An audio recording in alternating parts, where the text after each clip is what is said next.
The second my mother-in-law slapped me across the face, I stopped trying to save my marriage. I looked at her hand. Then I looked at my husband, Daniel, standing beside the refrigerator as if he hadn't just watched his mother strike me. My 7-year-old daughter, Emma, went silent.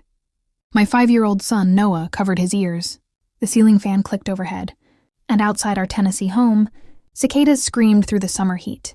Evelyn pointed at my plate. "You don't serve yourself before everybody else." I'd spent 12 years cooking for that woman, driving her to appointments, washing her clothes, and making sure she never went without something she needed. That afternoon, I'd served myself first because I'd been standing over the stove for nearly an hour and my children were hungry. I touched my cheek. "Your hands work," I said quietly. Evelyn's eyes narrowed. Then she slapped me again. Emma pushed away from the table. "Grandma, stop!" Daniel finally moved, but he didn't ask if I was hurt. He looked at me and said, "Margaret, you shouldn't talk to Mama that way." Something inside me went still. I wasn't going to scream. I wasn't going to hit Evelyn back. And I wasn't going to beg my husband to choose me. I picked up my purse. Daniel stared at me. "Where are you going?" "Home." He looked around the kitchen. "This is home." I glanced at the table, the refrigerator covered with children's drawings, and the little ceramic bowl where I'd kept my keys for years. Then I looked back at him. "No, Daniel, it isn't." I took Emma's hand, reached for Noah, and walked out. The screen door slammed behind us. I drove to my sister Carol's house 20 minutes away. That night, while my children slept, Carol placed a glass of sweet tea beside me. "What happened?" I told her about the slap. Then I told her something I hadn't admitted aloud before. For months, Evelyn had been asking strange questions. How much money did we have saved? How much was left from my father's inheritance? How much equity was in our house? And Daniel had started hiding bank statements. 3 days before the slap, I'd found a mortgage envelope in the trash. I had assumed he'd made some ordinary inquiry. Now I wasn't so sure. The next morning, I called our bank. The woman on the phone checked the records. Then her voice changed. "Mrs. Collins, your husband has been discussing a loan against the house." I gripped the phone. Did he submit anything? There was a pause. "Yes." My stomach tightened. "Whose name is on it?" The answer made my hand go cold. Mine. I didn't tell Daniel what the bank had said. Not yet. I sat at Carol's kitchen table with the phone still in my hand, listening to the old coffee maker hum behind me. My cheek had stopped hurting. But something else had started hurting worse. The realization that my husband might have been making financial decisions about our home without me. Carol watched my face. "What did they say?" I lowered the phone. "Daniel applied for a loan against the house." She frowned. "Did he tell you?" "No." Carol was quiet for a moment. Then she said, "Don't call him.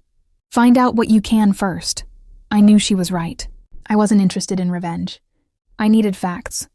That afternoon, I called Linda Harper, an attorney whose office sat 2 blocks from the county courthouse. Her waiting room smelled like old paper and coffee, and a ceiling fan turned slowly above us. I explained what had happened. Linda listened without interrupting. When I finished, she folded her hands. "Start documenting everything," she said. "Bank statements, mortgage papers, emails, receipts. Don't accuse anyone until we know exactly what happened." So I started looking. The more I looked, the less comfortable I became. Daniel had begun keeping certain bank statements in his truck. Evelyn had asked about my father's inheritance 3 separate times. She wanted to know how much remained, where I kept it, and whether I could use it to help with household expenses. I had always let those questions pass. Now they didn't sit right. 2 days later, Daniel came to Carol's house. He stood on the porch while cicadas buzzed in the trees. "You need to come home," he said. "The kids belong there." I looked at him through the screen door.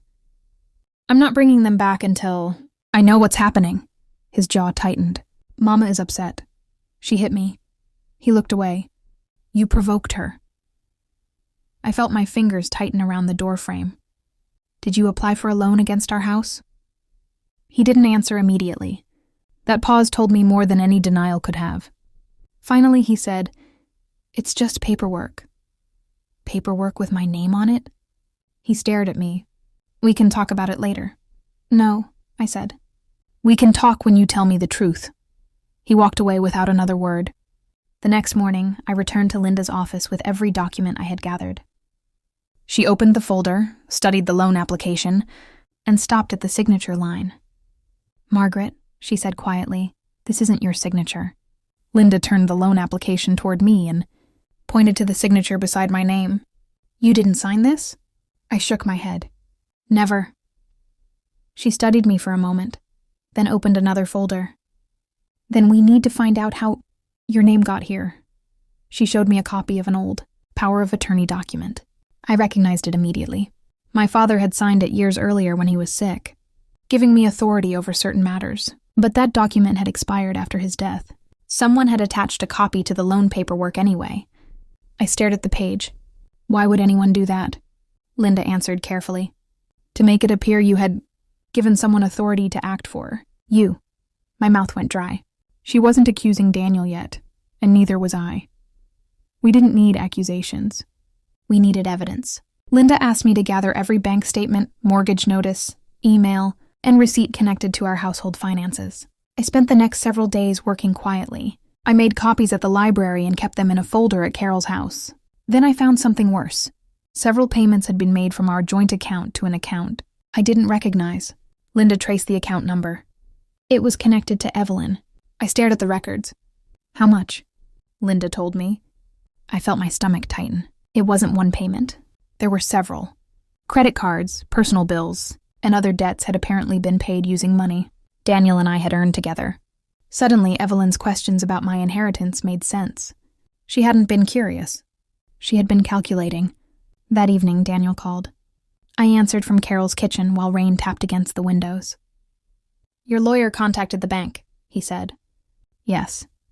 You didn't have to do that." I looked at the folder beside me. "You didn't have to put my name on a loan application." Silence filled the phone. Then Daniel said, "Mama needed help. Then, you should have asked me. You would have said no." I closed my eyes. "Maybe," his voice hardened. "That's what marriage is, Margaret. You help your family." I looked toward the hallway where my children were sleeping. "I spent 12 years helping your family." He didn't answer. Then I asked the question I had been afraid to ask. "Did you use that old power of attorney?" Daniel went completely silent. I heard his breathing through the phone. "Margaret, you're making a mistake. Answer me." Another pause. Then he said, "You don't understand what Mama was facing." I looked at the document spread across the table.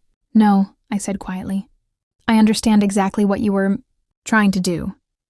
Then Linda called, on the other line. Her voice was urgent. "Margaret, don't hang up on Daniel yet." I found another document. Linda's warning stopped me from ending the call. "What document?" I asked. "A letter from the lender," she said. "It shows Daniel told them you had authorized him to sign for you." I looked across Carol's kitchen, at the folder on the table. "I never authorized him." "I know," Linda said. "That's why this matters." She told me to bring every original document I had to her office. I drove there that morning with Carol beside me. The courthouse stood across the street, its stone steps bright under the summer sun. Inside Linda's office, the old coffee maker hummed while she spread the papers across her desk. There was the loan application, the questionable signature, the expired power of attorney, and now the lender's notes. One by one, the pieces formed a picture I didn't want to see. Daniel had apparently told the lender that I had given him permission to handle the transaction. He had also failed to mention that the power of attorney had expired. Linda looked at me. "The loan is being frozen while the bank investigates." I nodded. "What about our house?" "For now it is protected, but we need to keep everything documented." I followed her instructions. I didn't threaten Daniel. I didn't call Evelyn and demand an explanation. I didn't tell the neighbors. I simply gathered evidence. Bank statements, emails, mortgage records, copies of every conversation I could legally document. A few days later, the bank confirmed something that made my hands go cold. Money from our joint account had been transferred to help pay Evelyn's debts. Daniel had not told me. When I asked him about it, he said, "I was helping my mother." "With our money?" I asked. He looked down. "You would have made a fuss." I stared at him. "You mean I would have asked questions?" He didn't answer. That was answer enough. The financial review continued. Then Daniel's cousin called me. She said she had heard there was trouble with a loan. I told her I wasn't discussing family matters. She replied, "I saw the paperwork, Margaret." Her voice softened. "I didn't realize." "Neither did I said. She apologized. I accepted it, but I didn't celebrate. I had learned that people often believe the loudest person until the documents arrive. Eventually, Daniel moved into an apartment. Evelyn went to stay with her sister.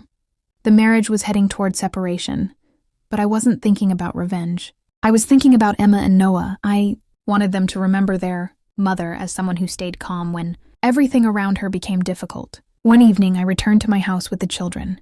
Emma stood in the kitchen and looked around. "Are we staying here?" she asked. I took her hand. "Yes," I said. "This is still our home." For the first time, I believed it. The bank finished its investigation 3 weeks later. Linda called me on a Tuesday morning while I was standing in my kitchen, waiting for the old coffee maker to finish brewing. "Margaret, the loan has been rejected," she said. I leaned against the counter. "Because of the signature?" "Because of the signature, the expired power of attorney, and the other inconsistencies in the application." I closed my eyes. For months, I had wondered whether anyone would believe me. Now I didn't need to convince anybody. The documents spoke for themselves. The bank also confirmed that I had never authorized Daniel to use my name on the loan. Linda helped me protect the house, separate my finances properly, and make arrangements concerning the children. There was no dramatic courtroom scene, no shouting, no family gathering where everybody apologized. Justice was quieter than I had imagined. It came through records, signatures, dates, and people finally being forced to answer questions they had avoided. Daniel never admitted everything. He didn't have to. The bank statements showed the transfers. The loan application carried a signature that wasn't mine. The power of attorney had expired. Evelyn's debts were documented. The truth didn't need either of them to approve it. Our marriage eventually ended. Daniel moved into an apartment across town, and Evelyn stayed with her sister. I didn't celebrate either event. My children were watching me, and I wanted them to learn something better than revenge. One Sunday afternoon, Emma asked me why Grandma had hit me. I put down the papers I was sorting and looked at her. "Because she was angry," I said. Emma thought for a moment. "Were you angry too?" "Yes." "Then why didn't you hit her back?" I took her hand. "Because being angry doesn't give us permission to become cruel." She nodded and returned to her homework. I never forgot that conversation. Years later, I still keep the old spiral notebook where I recorded dates, payments, conversations, and questions. The pages are worn now. I don't keep it because I enjoy remembering those days. I keep it because it reminds me that I didn't need to become someone else to protect myself. I only needed to stop allowing other people to decide what I deserved. Evelyn never apologized. Daniel and I eventually learned to speak civilly about the children.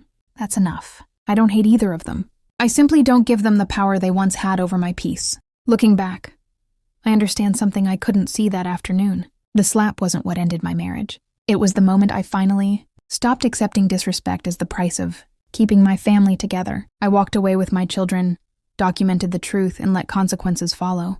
And I've learned that sometimes the strongest answer isn't hitting back. It's knowing your worth, protecting your peace, and never returning to the place where you had to beg for either.